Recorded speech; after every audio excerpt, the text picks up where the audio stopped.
हैं news reporter network. आप देख रहे हैं न्यूज रिपोर्टर लाइव, सोच आपकी, आवाज हमारी।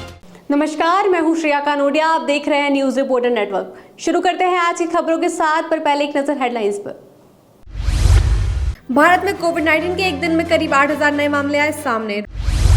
रुड़की में बच्चों के झगड़े में भिड़े जमकर हुई मारपीट, पथराव में 2 महिलाएं समेत 10 घायल। पर्यटकों से नैनीताल मसूरी पर्यटक स्थल पूरी तरह पैक, हाईवे पर घंटों जाम। बाघ के बढ़ते आतंक को देख के पौड़ी के गए गांव में लगा कर्फ्यू। अब खबर विस्तार से। आज राष्ट्रीय कृमि मुक्ति दिवस के अवसर पर देहरादून के BS नेगी कॉलेज में एक कार्यक्रम का आयोजन किया गया। कार्यक्रम में मुख्य अतिथि के तौर पर डॉक्टर धन सिंह रावत आभासी रूप से ऑनलाइन शामिल रहे और उमेश शर्मा विधायक रायपुर विधानसभा विशिष्ट अतिथि के तौर पर शामिल हुए। कार्यक्रम का मुख्य उद्देश्य कृमि के बारे में बच्चों को जानकारी देना और जागरूक करना था। राष्ट्रीय कृमि मुक्ति दिवस के अवसर पर कृमि की दवाई पूरे प्रदेश में सभी बच्चों तक पहुंचाना और उत्तराखंड को कृमि मुक्त प्रदेश बनाने का लक्ष्य है। इसका मेन उद्देश्य जो कि हम साल भर में 2 बार मनाते हैं कृमि मुक्ति दिवस। हर 6 महीने में हम बच्चों को, जो 1 से 19 साल के बच्चे हैं, उनको हम इसमें कवर करते हैं। सारे आंगनवाड़ियों में और सारे स्कूलों में हम ये बच्चों को, 1 से 19 साल के बच्चों को कवर, इसमें एल्बेंडाजोल जो हम गोली देते हैं वो खिलाते हैं। हमारा मेन उद्देश्य है कि इसमें जो, क्योंकि बच्चों में कुपोषण और एनीमिया, इनके खून की कमी का जो मेन कारण होता है, ये कीड़े, उनके पेट में कीड़े होना पाया गया है। और इसका इसीलिए हम लोग चाहते हैं कि ये हर साल हम इसको बच्चों को खिलाएं, ताकि रिकरेंटली हम दें तो कम से कम वो ये जो कुपोषण के शिकार ना हो सके और एनीमिया हमारा कम हो सके। आज जो है लगभग हम 38.5 लाख बच्चों को, 1 से 19 साल के बच्चों को कवर करेंगे। और हमारे जनपद में, देहरादून में, हमारा जो लक्ष्य है वो 7,06,000 बच्चों को जो है कवर करना है, 1 से 19 साल के बच्चों को। आज गढ़ीकेंट देहरादून में गोरखाली सुधार सभा की 50वें स्थापना दिवस के अवसर पर भव्य समारोह का आयोजन किया गया। गोरखा समाज आजादी के बाद से ही राष्ट्रीय एकता का प्रतीक है। कार्यक्रम में गोरखाली समाज के लोगों द्वारा लोकगीतों पर डांस व संगीत की प्रस्तुति दी गई।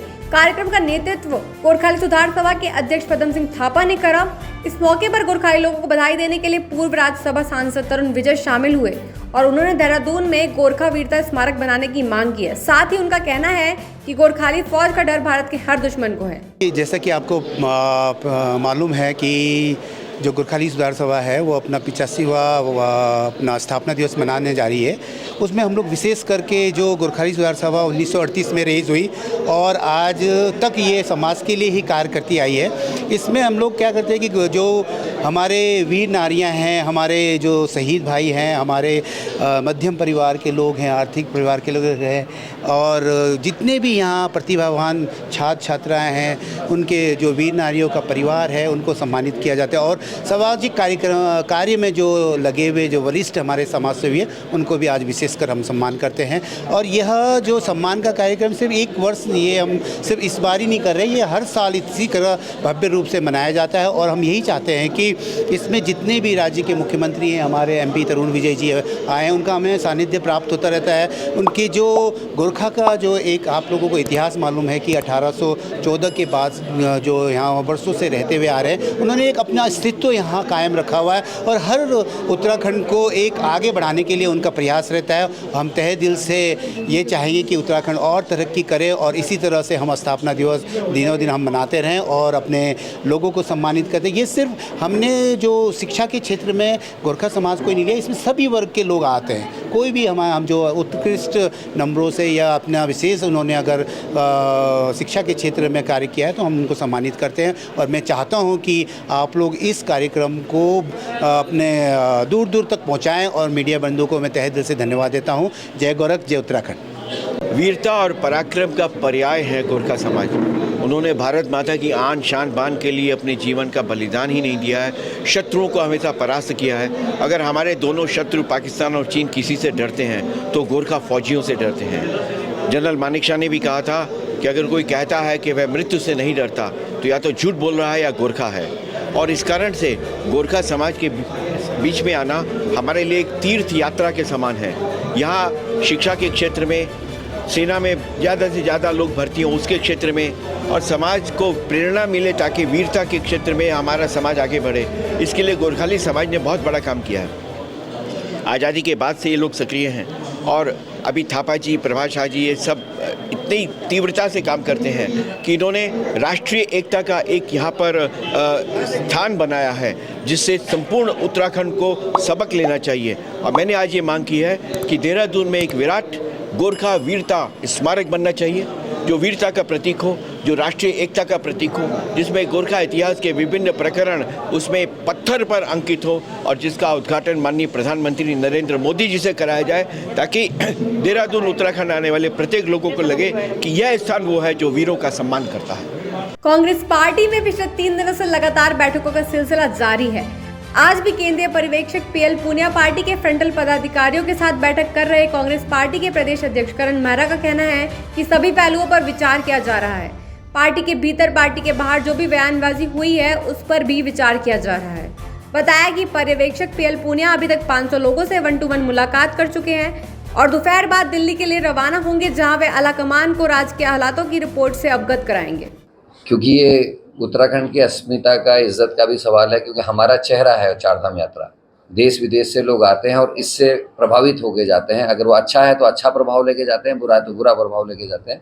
लेकिन केदारनाथ की जब यात्रा हुई थी और उसमें हम लोगों ने जो शंकाएं आपके माध्यम से भी व्यक्त की थी और लेटर भी दिया था मुख्यमंत्री को, उस समय मजाक उड़ाई थी कैबिनेट के साथियों ने, और आपने देखा कि रिकॉर्ड तोड़ मृत्यु हुई। हमने भी कहा था, मेरे वरिष्ठ जनों ने भी कहा था कि कोविड, पोस्ट कोविड इफेक्ट्स हैं और लोगों के फेफड़े काम ठीक से नहीं कर रहे, ऑक्सीजन की व्यवस्था होनी चाहिए, कार्डियक डॉक्टर्स होने चाहिए, लेकिन सरकार ने कुछ नहीं किया और कई लोग उसमें हताहत हुए। और इस बार केदारनाथ यात्रा में जितने लोग मरे हैं, शायद राज्य बनने के बाद इतना बड़ा आंकड़ा, मेरे ख्याल से दुगने से ज़्यादा लोग मरे और सरकार को आंकड़े देने बंद करना पड़ा। आज भी मैं कह रहा हूँ, पंडा पुरोहित विरोध कर रहे हैं, व्यापारी विरोध कर रहे हैं कि साहब आपने एक लिस्ट बनाई है कि ये लोग आएंगे, ये नहीं आएंगे। और आपने देखा होगा, जब भी कोई लिस्ट बनती है या प्रायोरिटी की बात होती है, हमेशा प्रभावशाली लोग, पैसे वाले लोग या जो प्रभावशाली लोग हैं वही जा पाते हैं। क्या गरीब व्यक्ति को, जो ईश्वर का असली भक्त है, मन से ईश्वर को चाहता है, जिसके पास साधन नहीं है, क्या उसको रोकना उचित होगा? और व्यापारी जो इस यात्रा से अपने पूरे साल भर का साधन जुटाते हैं, उन व्यापारियों के व्यापार को इसका विपरीत प्रभाव पड़ता है। पंडा पुरोहितों का भी यही कहना है कि जो भक्त हैं उनको नहीं रोका जाना चाहिए, सरकार को व्यवस्था करनी चाहिए।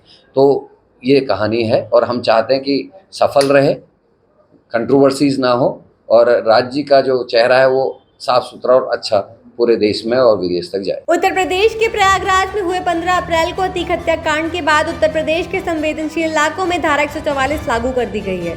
मुख्यमंत्री योगी आदित्यनाथ और उप मुख्यमंत्रियों की सुरक्षा को और पुख्ता कर दिया गया है। इस हत्याकांड के बाद से पड़ोसी राज्य उत्तराखंड में भी हाई अलर्ट जारी किया गया है। उत्तराखंड के डीजीपी अशोक कुमार ने मीडिया से बात करते हुए बताया कि प्रदेश की सभी पुलिस अलर्ट पर है और हमारे यहाँ माहौल शांतिपूर्वक है और हमें उम्मीद है कि शांति व्यवस्था ऐसे ही कायम रहेगी। साथ ही कुछ संवेदनशील इलाके हैं जहां हमने अलर्ट जारी किया है। उत्तर प्रदेश से सटे शहरों जाने वाली गाड़ियों की चेकिंग की जा रही है। साथ ही उन्होंने प्रदेश के लोगों से अपील की है कि किसी और प्रदेश की घटना को लेकर उत्तराखंड की शांति व्यवस्था भंग न करें। उत्तराखंड कांग्रेस के वरिष्ठ नेताओं के बीच चल रही जुबानी जंग थामने के लिए देहरादून पहुंचे केंद्रीय पर्यवेक्षक पीएल पूनिया ने कांग्रेस नेताओं के साथ बैठक कर विवाद को थामने की कोशिश की है। वहीं इस मामले में बीजेपी ने चुटकी ली है। बीजेपी प्रदेश मीडिया प्रभारी मनवीर चौहान का कहना है कि उत्तराखंड कांग्रेस में बवाल कभी शांत नहीं हो सकता। राज्य गठन के बाद से अब तक उत्तराखंड कांग्रेस के नेताओं ने, चाहे सत्ता हो या फिर विपक्ष, कभी भी अपनी जिम्मेदारियों को पूरा नहीं किया। मौजूदा समय में कांग्रेस के नेताओं को जनता से जुड़े मुद्दों को प्रमुखता से उठाना चाहिए था, लेकिन नेता आपस में ही लड़ रहे हैं। फिर चाहे सोनिया गांधी या राहुल गांधी पर्यवेक्षक बनकर भी उत्तराखंड आ जाएं, तो उत्तराखंड कांग्रेस में झगड़ा खत्म नहीं करा सकते हैं।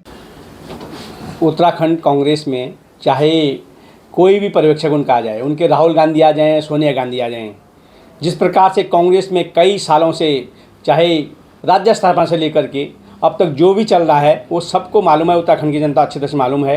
कांग्रेस जब सरकार में रहती है तब भी उनके क्या हाल थे और जब वो विपक्ष में है तब भी उनके क्या हाल हैं, सब देख रहे हैं। क्योंकि कांग्रेस की जो उनकी नैतिक जिम्मेदारी इस समय विपक्ष में जनता के मांग को उठाने की है, उसको न उठा करके वो आपस में लड़ते झगड़ते रहते हैं। लेकिन वो चाहे कितने भी परीक्षण के आएँ, उससे कुछ होने वाला नहीं। आगामी 2024 में दोबारा कांग्रेस को पूरा प्रदेश के अंदर पता साफ होने वाला है। आज की रिपोर्ट में बस इतना ही। देखते रहिए न्यूज़ रिपोर्टर नेटवर्क। धन्यवाद।